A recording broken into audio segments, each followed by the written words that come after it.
I'm Patrick Byers, horticulture field specialist with the University of Missouri Extension and produce food safety specialist. Today, I'd like to discuss cleaning and sanitizing and announce an exciting video on cleaning and sanitizing that has recently become available. Cleaning and sanitizing is a four-step process. Now, keep in mind that anytime you clean and sanitize a food contact surface, it is necessary to use water that is potable, water that is of drinking water quality.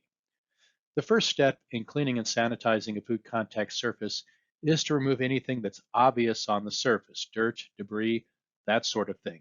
And this is typically done with a quick brushing or with a rinsing with potable water. The second step is to apply an appropriate detergent to the food contact surface and then scrub the surface.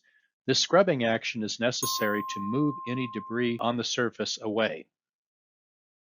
The third step is to rinse the now clean surface with clean potable water, again making sure to remove all of the detergent and soil. The fourth step is to apply a sanitizer. Now keep in mind that a sanitizer used on a food contact surface must be labeled for use on a food contact surface. Be sure to check the label. There can be sanitizers that are the same active ingredient that look very similar, but yet could have very different labels. So remember that a sanitizer for a food contact surface must have that listed on the label. Apply the sanitizer on the food contact surface, follow the label, rinsing may be necessary. In other cases, the surface is allowed to air dry. An exciting video has been recently produced by New Mexico State University and collaborators. It's called Cleaning and Sanitizing Farm Tools and Equipment. Check out the video here at this link to learn more about this important part of produce food safety. I'd also like to share with you two programs in place to support produce growers in Missouri. The first is a free water testing program for produce growers.